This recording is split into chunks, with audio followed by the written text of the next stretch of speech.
বাবা ছাড়ো। রাম রাম রাম রাম রাম। এই তার মানে তুই আজকেও মুসলমানের বাড়ি থেকে খাবার নিয়ে আসছিস? তোকে কি জন্মে ভাত খাওয়াবো? দাঁড়াও, আমার বাড়ি সকালবেলাতেই আমার বাড়ি অপবিত্র করেছিস। আমি এই ভাতই খাবো, আমার খুব খিদে লাগেছে।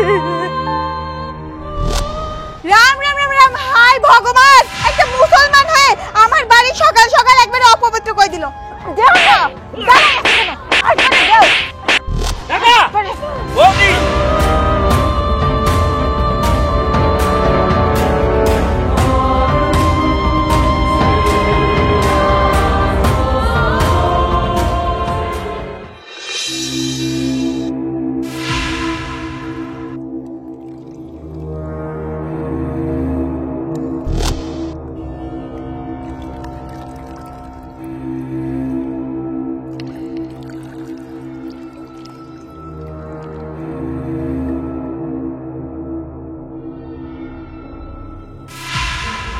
রাম রাম রাম রাম।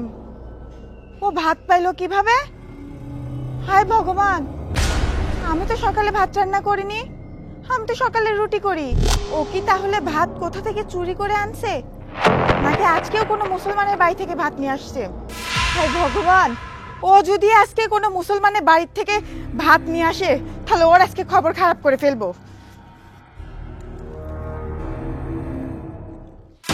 রাম রাম রাম রাম রাম। হাই ভগবান, ও ভাত কোথা থেকে পেলো? আজকেও কি অন্য বাড়ি থেকে ভাত চুরি করে আনছেন?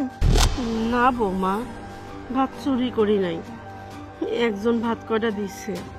ভাত দিছে? ভাত কেউ দিছে নাকি চুরি করে আনছেন? আমি কি কিছু বুঝি না? আমি তো সকালে রান্নাই করি নাই, আপনার জন্য আমি পূজাটাও শেষ করতে পারি নাই। ভাত কোথা থেকে পাইছেন তাড়াতাড়ি বলেন। বৌমা, ওই যে খালেক হুজুরের বাড়ি গেছিলাম তো, ও গেছি পরে এই ভাত কয়টা দিল। আপনার মুখটা শুকনা শুকনা লাগতেছে, আপনি মনে হয় কিছু খান নাই, তা আমি ওই জায়গায় না খাইয়ে ভাত কয়টা নিয়ে আসলাম। রাম রাম রাম রাম। হাই ভগবান, আমার শাশুড়ি কি বলে?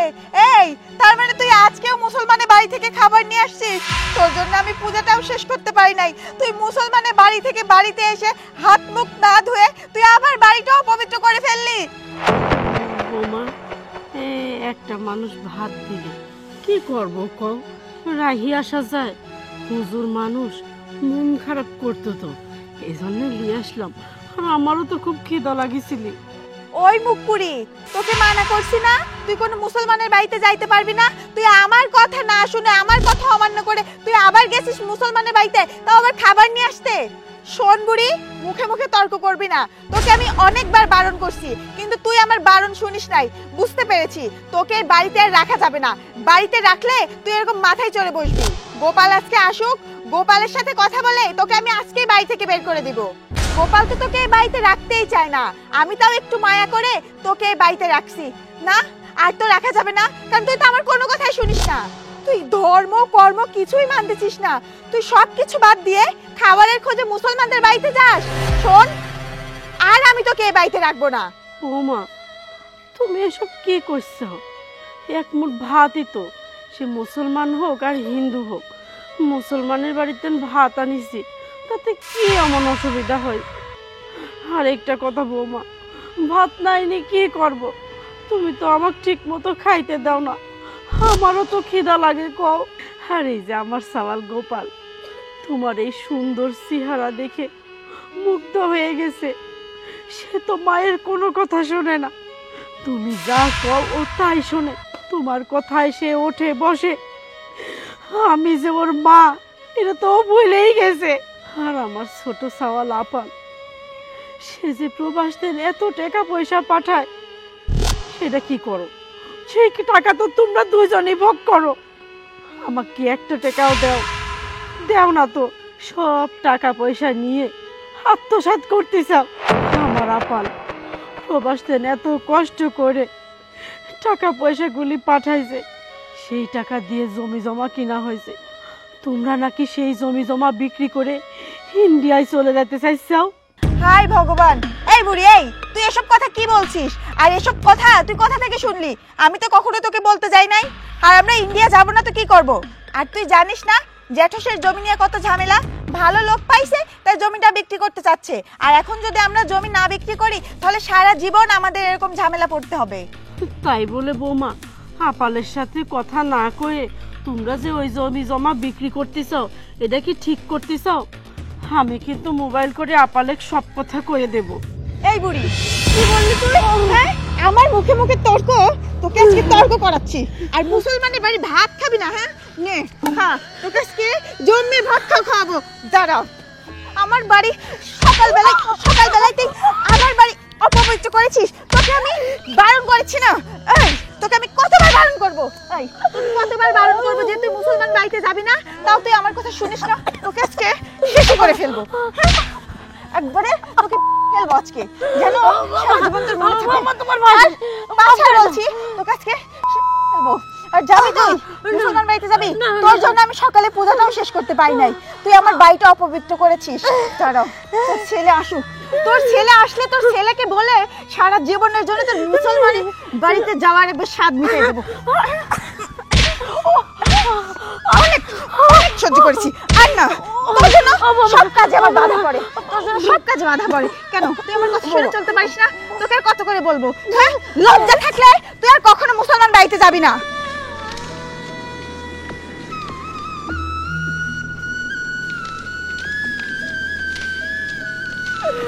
আপাল তুই দেখে যা তোর মা কত সুখে আছে। তোর দাদা বৌদি আমাকে এক ফুট ভাত দেয় না। আমি এই ভাতই খাবো, আমার খুব খিদে লাগেছে।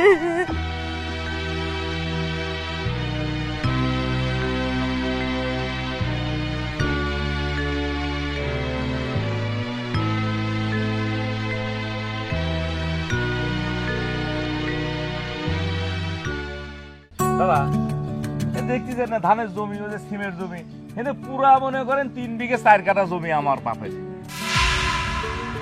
তোমার বাপের? আমার বাপে। কিন্তু আমি তো শুনলাম এই জমি নাকি তোমার ভাইয়ের টাকা দেখি না। না দাদা, ওই ভাই তো কিছু টাকা দিয়েছে কিন্তু লাগিয়েছে তো আমার নামে। হেনে ভাইয়ের কোনো ভাগ নেই দাদা। আপনি কাগজ দেখাইছি না?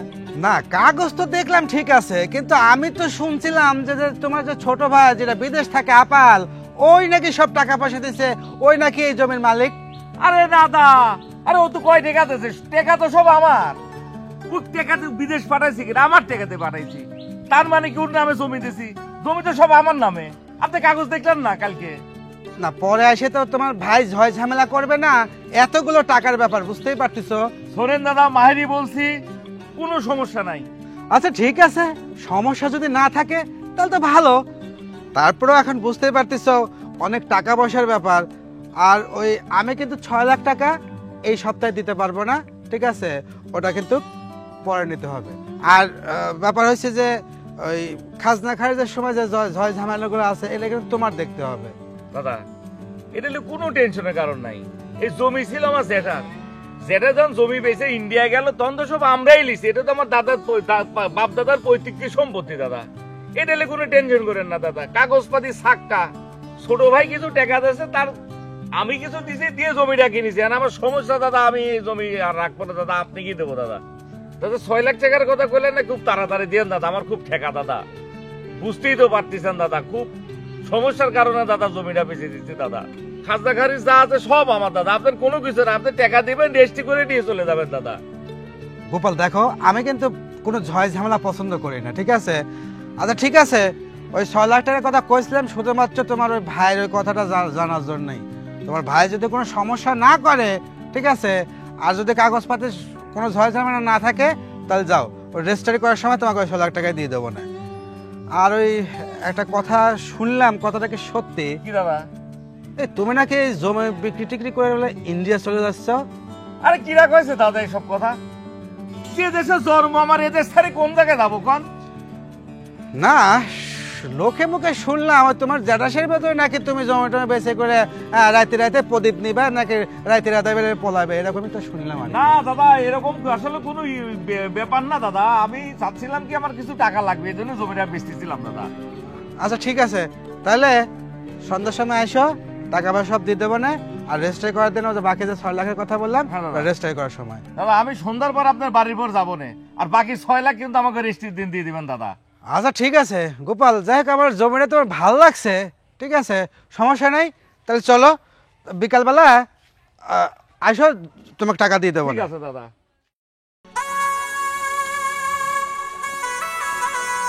যাই থালা বাসনগুলো মেজে নেই, না হলে তো এসে আবার মারধর করবে। হায় ভগবান, এতগুলা ভাত নষ্ট করেছে, আর আমাকে এক মুঠো ভাত খেতে দেয় না। কতগুলা ছাতু এর মধ্যে আছে, আমি এগুলা খেয়ে নেই।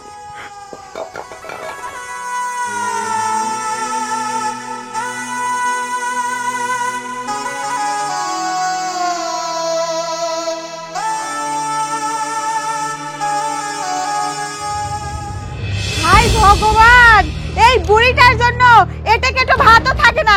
এই তোকে এই ভাত কে খেতে বলেছে? এই ভাতগুলো আমি এখানে রেখেছি যে আমার মুরগিগুলো না খেয়ে আছে, আর তুই এখানে গিলবার বসেছিস।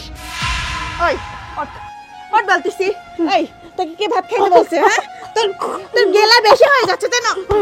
বেশি হয়ে যাচ্ছে না, তোকে আজকে একবার শেষ করে ফেলবো। বেশি বার বেড়েছে। মুসলমান বাড়ি থেকে ভাত এনে খেয়েছিস, তাও তোর গেলা হয়নি, আবার বাড়ির মুরগির ভাতটুকু তো খাইতে বসতিস। এই তোর এই পেটে কত যায় রে? ওই আরেকটা কথা, তুই আপালকে কি বলেছিস যে আমরা জমি বিক্রি করে ইন্ডিয়া চলে যাব? তোকে আজকে তো আমি একবার বেশি বার বেড়েছে না? তুই আপালকে বলেছিস যে আমরা জমি বিক্রি করে দেব, হ্যাঁ সেই জন্য আপাল দেশে আসতেছে। আমি কি কিছুই বুঝি না?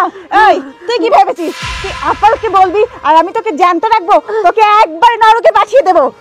ভগবানের দিব্যি বৌমা, আমি আপালকে কিছুই বলি নাই, তুমি আমার ছেড়ে দাও।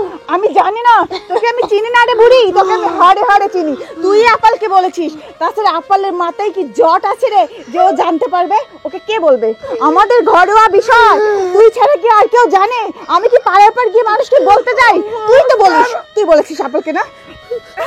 তোকে ভগবানের দিব্যি বলছি বৌমা, আপালকে আমি কিছুই বলি নাই। আর আপাল যদি কিছু শুনেও থাকে, সেটা তো ভুল শোনেনি। তোমরা যেটা করতেছো ওর সঙ্গে, সেটাই তো শুনছে। আর বৌমা, আমার আপাল কত কষ্ট করে প্রবাসীতে কামাই করে, সেই টাকা তোমরা দুইজন একা একা ভোগ করবা, এটা কি কখনো হয়? আমার আপাল আসুক, আসলে আমি আরো সব কথা বলে দেব। তুই আপালকে আরো কিছু বলবি? তোকে আজকে আমি আরো শেষ করে ফেলবো। ওই আপালকে বলবি তুই আপালের টাকা পয়সা আমরা একা একা ভোগ করছি। তুই তোর এক ছেলেকে টাকা পয়সা খরচ করে প্রবাসে পাঠিয়েছিস, তোর যে আরেকটা সন্তান আছে সেটা তুই ভুলে গেছিস। এখন তোর ছেলে যা কামাই করবে সবকিছু আমাদের থাকবে। ওই তোর ছেলের কি ভবিষ্যৎ আছে? তোর ছেলে কি এখনো বিয়ে করেছে যে তোর ছেলের ভবিষ্যতের জন্য সবকিছু রাখবে? আমাদেরকে ভবিষ্যৎ করতে হবে না? আমাদের ভবিষ্যতের জন্য কি রেখেছিস? কি রেখেছিস? তোকে আজকে আমি এমন শিক্ষা দেবো, স্বয়ং ভগবানও তোকে বাঁচাতে পারবে না। তোকে আমি ফেলবো। অনেকবার বেড়েছি তোর না, অনেকবার বেড়েছে। অনেক কথা বলিস। এই কেন বলিস? হ্যাঁ তোকে কি খাইতে পড়তে দেই না? তোর যতটুকু দরকার তোকে তো আমি ততটুকু খাইতে পড়তে দেই, তারপরে কেন তোর ছেলেকে সবকিছু বলিস? তুই চাস না আমরা ভালো থাকি, তাই না? বৌমা, তুমি আমার সাথে যেটা করছো না, দেখো ভগবান কিন্তু সহ্য করবে না, তোমাদের কিন্তু ভালো হবে না। ওই তুই আমাকে অভিশাপ দিচ্ছিস? অভিশাপ দিচ্ছিস না? হ্যাঁ, তোকে আজকে অভিশাপ দেওয়াবো। অভিশাপ দিচ্ছিস? আর কখনো যদি আমাকে অভিশাপ দিস না, তোকে একবারে ফেলবো। তোকে এভাবে অনেক দিন বাঁচিয়ে রাখতেছি শুধুমাত্র আপালের মুখের দিকে তাকিয়ে, যে আপালকে কি জবাব দিব। বেশি কথা বললে কিন্তু একবারে শেষ করে দেবো।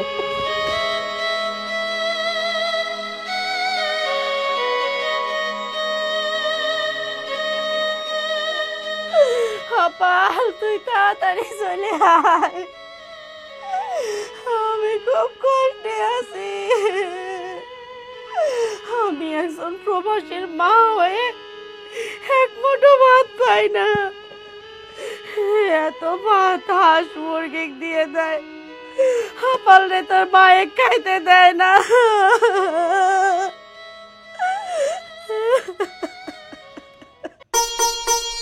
গোপাল, গোপাল, কে?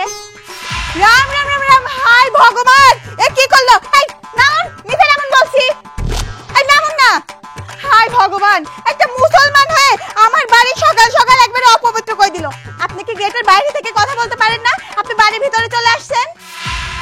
বৌদি এই এই এখন আপনি সেই সনাতন ধর্মে পড়ে আছেন, মুসলমান বাড়িতে ঢুকলে কি কি সমস্যা বলেন তো দেখি? আমার অনেক সমস্যা হয়, আমার বাড়ি সবসময় পাক পবিত্র থাকে, আর আপনারা কোত্থেকে অপবিত্র জায়গা দিয়ে হেঁটে আমার বাড়িটা অপবিত্র করছেন, আমার পুরো বাড়ি আবার গোবর দিয়ে ধুইতে হবে। এ বৌদি হয়েছে হয়েছে হয়েছে, আপনি গোবর দিয়ে লেপেন আর গঙ্গার পাড়ে দিয়ে আপনি পরিষ্কার করে করেন না। গোপালের ডাক দেন। গোপালের কি দরকার? জমির বিষয়ে কথা আছে, ডাক দেন। গোপাল, গোপাল তোমাকে ডাকে। আরে দাদা কখন আসছেন? দাদা বসেন দাদা।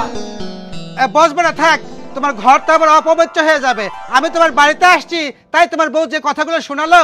দাদা আমার বউ কি বলছে আপনাকে? দাদা এই তুমি কি কইছো? দাদা কি বলবে দাদাকে? হ্যাঁ, আমি সকাল সকাল পুরা বাড়ি পবিত্র করছি গঙ্গা জল ছিটিয়ে, তোমার দাদা কোত্থেকে এসে পুরা বাড়ি আবার অপবিত্র করে দিছে, তাই বলছি গেটের থেকে কথা বলতে পারে না।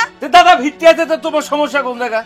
সমস্যা তো আমার এক জায়গাতে, বাড়ি তো পবিত্র আর তুমি করো না, বাড়ির সমস্ত কাজকর্ম আমাকে করতে হয়। আরে দাদা কি এটা তুমি কি জানো? দাদা কি জন্য আইছে? তোমার দাদা কেন আসছে তুমি জিগায় নাও।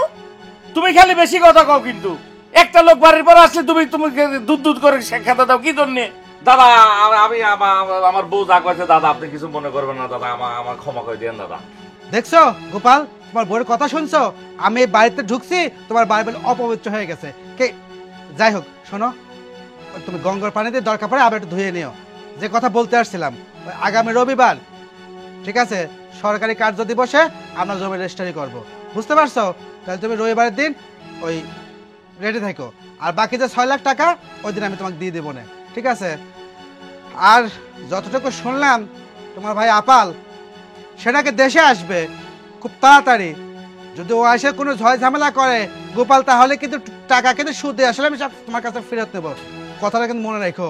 দাদা আপাল দেশে আসতে স্যার আমি জানি না, আমার ভাই, আপনি কোন দিন শুনলেন এইসব কথা?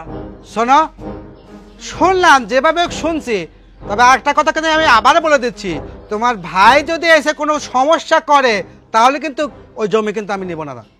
দাদা ভালো কামে কারোর মানে ভালো কাজে গেলে পরে মানুষের ভালো ঠেকে না, এই জন্য মানুষ আপনার কাছে পাম মারেছে।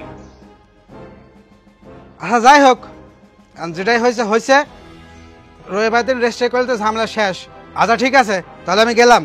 তো দাদা তাহলে একটু জল খাবার খেয়ে যেতে গেলে একটু খুশি হতাম দাদা। থাক, বাড়িতে ঢুকছি তাই তোমার বাড়ি অপবিত্র হয়ে গেছে, জল বাতাসা খাইলে তো তোমার থাক, বললাম না। তাহলে ওর এবারে সময় মতো কোর্টে চলে আসো। হ্যাঁ ঠিক আছে দাদা, নমস্কার দাদা। এই তুমি দাদা চেনো না? তুমি দাদাকে এভাবে অপমান করলে বাড়ির পর একটা লোক আইছে। এই দাদাটা কে? আরে এই দাদাই তো আমার জমি কিনতেছে। হাই ভগবান, আমি তো দাদাকে চিনতেই পারি নাই। তা চিনবে কেমনি করে? আচ্ছা বাদ দাও না এসব কথা, আসল কথায় আসো। তোমার মা যেসব কীর্তি শুরু করছে, আমি তোমার মাকে আর এই বাড়িতে রাখতে পারবো না। তোমার মা আমার কথা শোনে না, তোমার মা ধর্মকর্ম মানে না, তোমার মা মুসলমানের বাড়ি থেকে খাবার নিয়ে এসে প্রতিদিন খায়, এটা কি মেনে নেওয়া যায়? আমার ভাইটা প্রতিদিন অপবিত্র করে। ভেবেছিলাম তোমার মাকে সঙ্গে নিয়ে ইন্ডিয়া চলে যাব, কিন্তু না না, তোমার মাকে আমি সঙ্গে নিতে পারবো না। তুমি তোমার মাকে বাড়ি থেকে বের করে দাও। তুই তো রাখিস, আমি তো বাইর করে দিছিলাম।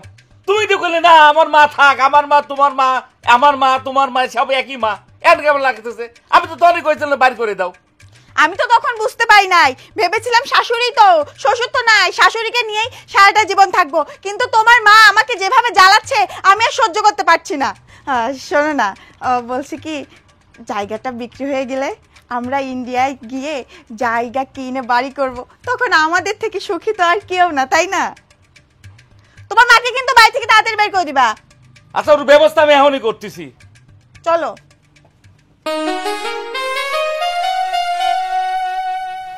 বৌমাকে এত বোঝাইলাম যে উনুনটা জ্বলবে না, সব খড়ি ভিজে আছে, রাতে এত বৃষ্টি হয়েছে, কিন্তু দিল না আমাকে একটু গ্যাসের আনতে। এখন তো চুলাই জ্বলছে না। হাই ভগবান, এখনো উনুনে আগুনই জ্বলাস নাই তুই। এইদিকে যে গোপাল চলে আসছে খাবারের জন্য, যে আমার সঙ্গে রাগারাগি করছে, ওকে আমি এখন কি বলবো? বৌমা তোমাকে তো কত করে কইলাম রাতের বেলা বৃষ্টি হয়েছে, একটু গ্যাসে রান্না করি, তুমি তো দিলা না। দেখো সব খড়ি জাবা ভিজে আছে, উনুন তো জ্বলছে না। এই ছোট লোকের বাচ্চা, কি বললি তুই? গ্যাসে রান্না করবি? গ্যাস কি তোর বাবার বাড়ি থেকে ভরে এনেছিস? গ্যাস ভরতে টাকা লাগে না? টাকা কি তুই দিস? হ্যাঁ, আমার স্বামী কষ্ট করে গ্যাস ভরেছে আর তুই সুখে রান্না করবি? আমাদের বাড়িতে কি খড়ি যাবার অভাব নেই যে তোকে আমি গ্যাসে রান্না করতে দিব? ও, সুখে থাকতে মন চায় তাই না? আমি থাকতে তোর কপালে সেই সুখ আমি সইতে দেব না। শোন, বাড়িতে কিন্তু খড়ির অভাব নাই, খড়ি দিয়েই তুই উনুন জ্বালা। আর তোকে আমি আধা ঘন্টা সময় দিচ্ছি, আধা ঘন্টার ভিতর যদি তুই রান্না শেষ করতে না পারিস না, তোকে একবারে শেষ করে ফেলবো। বৌমা, তুমি এমন করে বলছো মনে হচ্ছে যে এই গ্যাসের টাকাটা তুমি বাবার বাড়ি থেকে নিয়ে আসছো। কিন্তু বৌমা, একবার ভাবো তো, এই গ্যাসের টাকা, সংসার চালানোর টাকা কে দেয়? আমার আপালই তো দেয়, তাই না? আমার আপাল প্রবাস থেকে কত টাকা পয়সা পাঠায়, সেই টাকা পয়সা দিয়ে তুমি এত সুখ শান্তিতে আছো, ভালো মন্দ খাচ্ছ, কিন্তু একবারও কি তুমি আমার খোঁজ নিচ্ছ? আমি কি খাচ্ছি না খাচ্ছি একবারও তো জিজ্ঞাসাও করো না। বৌমা, এই যে রাত কালার সময় তোমরা দুজনে লুডুস রান্না করে খাও, ডিম সেদ্ধ করে খাও, পরোটা বানায় খাও, আমি তো সবই বুঝতে পারি, কিন্তু কখনো তো আমাকে একটুও দাও না। আর এই যে বৌমা, তোমাকে একটা কথা বলি, আমি না এখন যে পাঁঠার মাংস রান্না করব, বলতেছি কি, অনেকদিন তো আমাকে একটু গোশ মাছ খেতে দাও না, আর যদি একটু পাঁঠার মাংস দিতা, আমি একটু পেটটা ভরে খেতে পারতাম। কি বললি বুড়ি? ওঠ, ওঠ। হ্যাঁ, তুই আমাকে খোটা দিস? আমি আমার বাবার বাড়ি থেকে টাকা এনে গ্যাস ভরবো, তারপরে তুই রান্না করবি? ওই, তুই ভাবলি কি করে যে আমি আমার বাবার বাড়ি থেকে টাকা আনবো? হ্যাঁ, তোকে তোকে খোটা দাও সাজিয়ে খাবো। বোমা, বোমা, আমি যেটা বলেছি সেটা সত্যি কথাই বলেছি। তুমি কি তোমার বাবার বাড়ি থেকে টাকা পয়সা কিছু নিয়ে এসেছো? সবই তো আমার আপাল দেয়। আমার আপাল প্রবাস থেকে কত টাকা পয়সা, কত কিছু পাঠায়, সবই তো ভোগ দখল তোমরা দুজন মিলে করো। টাকা পয়সা কি আমাকে দাও? আমি কি খেতে পাই না পড়তে পাই? ওই বুড়ি, হ্যাঁ, মুখে মুখে অনেক গল্প করতেছিস না? তোকে আজকে করে দেবো। কথায় কথায় খাবার খোটা দিস? হ্যাঁ, তোকে খাইতে দেই না? তোর যতটুকু পাওনা তুই পাস না? কি এমন খাই আমরা যে তোকে না দিয়ে খাই? তোকে আজকে আমি ফেলবো। আর যদিও ভেবেছিলাম যে তোকে আজকে আমি খেতে দেবো, কিন্তু না, তোকে আজকে আমি খেতে দেবো না। দাঁড়া, মুখে মুখে তর্ক করতেছিস না? তোকে এমন শাস্তি দেবো না যেন আর কখনো আমার মুখে মুখে তর্ক না করিস।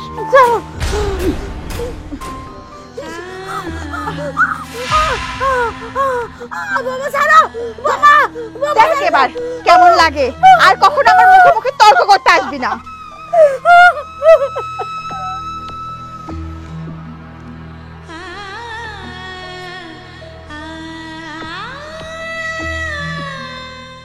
হ্যাঁ, হ্যালো দাদা।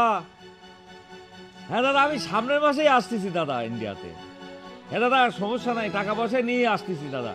আপনি কাগজপত্র সব ক্লিয়ার করে রাখেন, আমি টাকা দিয়ে জমিটা রেজিস্ট্রি করে আমি আবার বাংলাদেশে চলে আসবো দাদা। আমি কিন্তু বেশি দিন থাকতে পারবো না দাদা। আচ্ছা ঠিক আছে দাদা, কোনো সমস্যা নেই দাদা। আচ্ছা, আমি ক্যাশ টাকা নিয়ে আসবো না, অসুবিধা নাই। আমি কিন্তু দাদা থাকবো না, আমি কিন্তু জমিটা রেজিস্ট্রি করে আমি আবার দেশে চলে আসবো। আচ্ছা ঠিক আছে দাদা, তাহলে রাখছি, নমস্কার দাদা। কি যে শান্তি লাগতেছে, জমি বেচে সব টাকা নিয়ে আমার লক্ষ্মী ডাক দিয়ে আমি সোজা ইন্ডিয়া চলে যাব। কি যে শান্তি লাগতেছে, তখন দেখি আমার ঘরে কিটা, কি শান্তি। লক্ষ্মী,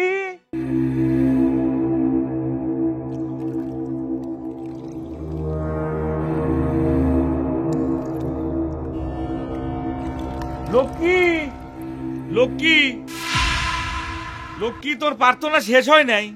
কি হয়েছে বলো? আমার খুব খিদে লাগছে, ঘরে খাবার দাও আমাকে। তুমি তো সকালবেলায় জল বাতাসা খেয়ে বের হলে, তোমার এত তাড়াতাড়ি আবার ক্ষুধা লেগে গেল? বাজে কত খেয়াল আছে তোমার? 11টা বাজে এখন। 11টা বাজে তা আমি কি করব? আমি সকালবেলা উঠে ধর্মকর্ম নিয়ে ব্যস্ত। আর তোমার মা কি ধর্মকর্ম কিছু মানে নাকি? আমি আমার ঠাকুমার মুখে শুনেছি আগেকার মানুষ সবকিছু বাদ দিয়ে আগে ধর্ম নিয়ে পড়ে থাকতো, আর এখন আমার বিয়ের পরে সবকিছুই উল্টা। তোমার মাই ধর্মকর্ম বাদ দিয়ে রাখে আর আমি ধর্মকর্ম নিয়ে ব্যস্ত। বাদ দাও তো, ও মা ধর্ম কর্ম কি করে না করে ওসব তো আমার দেয়ার নাই। আমি রয়েছে আমার চিন্তায়। চলো তো খারো, ভাত দাও আমার, খাবো, খিদে লাগেছে আমার। তুমি কি জানো আমাদের বাড়িতে কেন এত অশান্তি? শুধুমাত্র তোমার মায়ের জন্য। কারণ তোমার মা এই যে ধর্মকর্ম কিছু মানে না, সেই জন্য তো আমাদের সংসারে কোনো আয় উন্নতি নাই। ভগবান আমাদের আয় উন্নতি কিভাবে দেবে? তোমার মাকে বলো একটু ধর্মকর্ম মানতে। বয়স তো হয়েছে, 2 দিন পরে তো যাবে মরে। এই সময় যদি ধর্মকর্ম না মানে তাহলে উপরে গিয়ে কি করবে? আর গিয়ে দেখো তোমার মা এখনো উনুনে আগুনই দেয়নি। শোনো, ভগবান না করুক তোমার মায়ের জন্য আমাদের সংসার না ধ্বংস হয়ে যায়। রাম রাম রাম রাম। তোমার মা যেসব কীর্তিকলাপ করে বেড়াচ্ছে এগুলো আমার আর সহ্য হচ্ছে না। আর শোনো, তুমি যে বলছো চিন্তা, কিসের এত চিন্তা তোমার? আমাকে একটু খুলে বলো তো। লক্ষ্মী, টেনশনটাতে কিসের? আপাল আসছে যে দেশে, যদি দেশে আসেই পড়ে তাহলে যে কি বিপদে পড়বো না বুঝতে চাও তো? হায় ভগবান, তুমি এটা কি শোনালে সকাল সকাল? আপাল যদি সত্যি সত্যি দেশে চলে আসে তাহলে আমাদের কি হবে? শোনো, আপাল দেশে আসার আগে যে করেই হোক আমাদের জমি জাতি বিক্রি করে ইন্ডিয়াতে পাড়ি জমাতে হবে। শোনো, ও আসার আগে যদি কিছু করতে না পারো তাহলে কপালে আম ছাড়া কিছুই থাকবে না। শোনো, জমি রেস্টি তো হয়ে গেছে, টাকাও পাই গেছি। আমরা যত তাড়াতাড়ি পারি আমরা ইন্ডিয়া চলে যাই। আপাল আসলি পরে আর যাওয়া হবি না এই দেশ থেকে ছাড়িয়ে। তাড়াতাড়ি করো সবকিছু। তো চলো তাড়াতাড়ি আসো। হায় ভগবান, রক্ষা করো।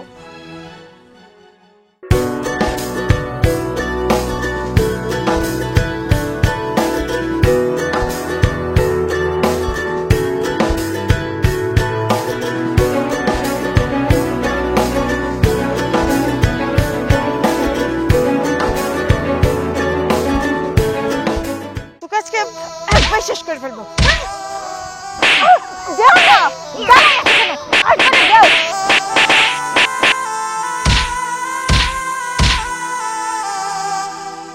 দাদা, বৌদি,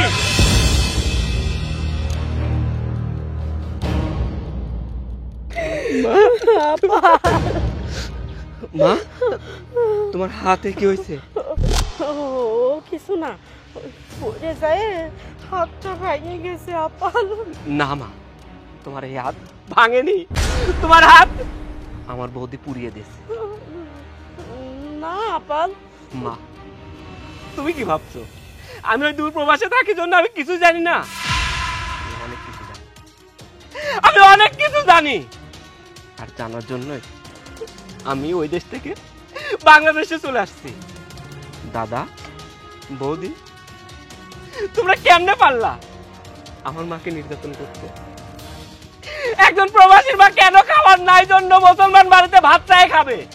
শোনো আপাল, তুমি শুধু শুধু আমাদেরকে দোষারোপ করো না। তোমার মাকে কি আমরা খাইতে দেই না যে তোমার মা হচ্ছে মুসলমান বাড়ি থেকে খাবার নিয়ে আসবে? তুমি কি জানো তোমার মা কোনো ধর্মকর্ম কিছুই মানে না, আর শুধুমাত্র সংসারের অবনতি তোমার মায়ের জন্য। থাক বৌদি, তোমাকে আর কিছু বলতে হবে না। তুমি কোন ধর্মের দোহাই দিচ্ছ? তুমি ধর্মের দোহাই দিচ্ছ না? আমরা যে মা কালীকে মানি, ধর্ম কি কোনোদিন পড়ছো? ধর্মগ্রন্থ কোনোদিন পড়ছো? প্রত্যেকটা মানুষের মধ্যে ভগবান থাকে, আর আমরা মন্দিরে যাই ভগবানকে প্রণাম করি, কিন্তু মাকে প্রণাম করি। অরিজিনাল ভগবান তো ইনি, কিন্তু সেটা তুমি করোনি, অথচ আমাকে দিচ্ছ ধর্মের দোহাই। তুমি জানো আমি ওই প্রবাসে আমার রুমমেট ছিল একজন মুসলমান, আমরা একই প্লেটে খাইনি, আমার ধর্ম মুছে গেছে? মুছে যায়নি।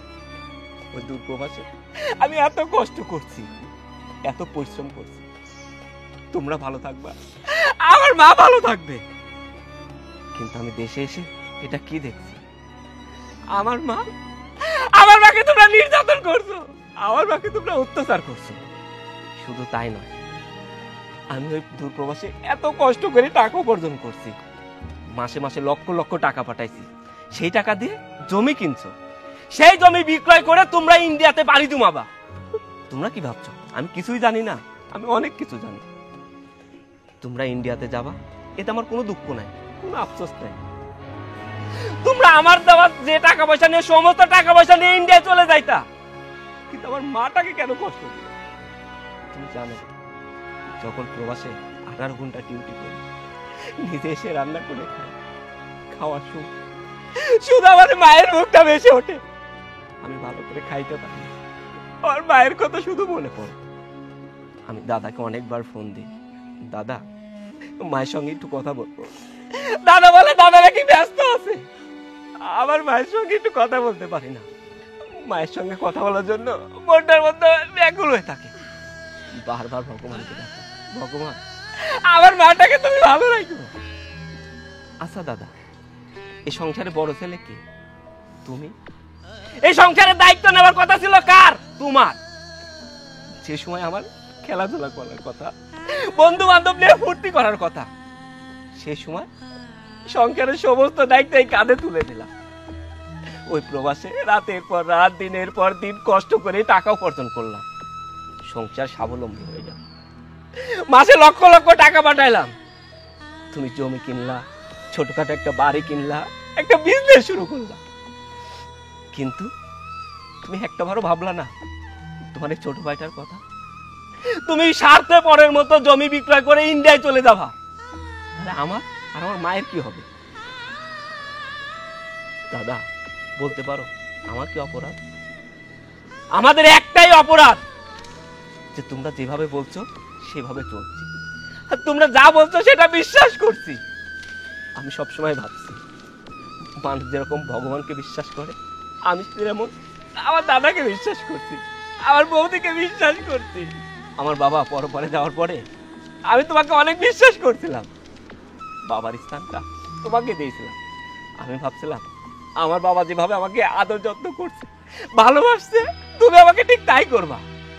কিন্তু তুমি করলা তার উল্টাটা। জানো দাদা, একজন প্রবাসী এই এতদিন কেন কাজ করে?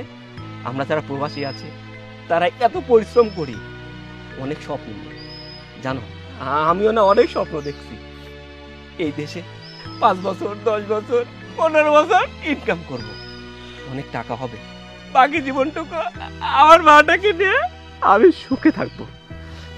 কিন্তু দিন শেষে আমার মাটাকে দুঃখে থাকতে হচ্ছে। একজন প্রবাসীর মা কেন অসহায় থাকবে? একজন প্রবাসীর মা কেন মুসলিম বাড়িতে ভাতের জন্য ভিক্ষা করবে? আমাকে বলতে পারো দাদা, আমাকে বলতে পারো? ভাই আপা, আমি সব লোভে পড়ে এসব কাজ করেছি ভাই, তোমাকে মাফ করে দি। ও মা, তুমি আমাকে মাফ করে দিও মা, আমি বুঝি নাই মা, লোভে পড়ে এইগুলো করেছি মা, আমাকে মাফ করে দে মা। ঠাকুরপো, তোমার দাদা ঠিকই বলেছে, আমরা না বুঝে এগুলো করে ফেলেছি, আমাকে তোমরা মাফ করে দাও। তোমাদের কোনো ক্ষমা নেই, তোমাদের কোনো ক্ষমা নেই। তোমরা কি চাইছিলা? এই প্রবাসীর টাকা, তাই না? সেগুলো তো তোমরা পেয়ে গেছো। যাও, তোমরা ইন্ডিয়ায় যাও, যাই সুখে থাকো। আমি আমি আমার স্বর্গ পেয়ে গেছি। আমার স্বর্গটাকে নিয়ে আমি বাকি জীবন পার করে দেব। যাও, এবারে থেকে চলে যাও। তোমাদের মতো দাদা বৌদি আমার আর দরকার নেই। আমি আমার স্বর্গ পেয়ে গেছি, আর বাকি জীবনটুকু আমার স্বর্গকে নিয়ে আমি থাকবো। চলো মা।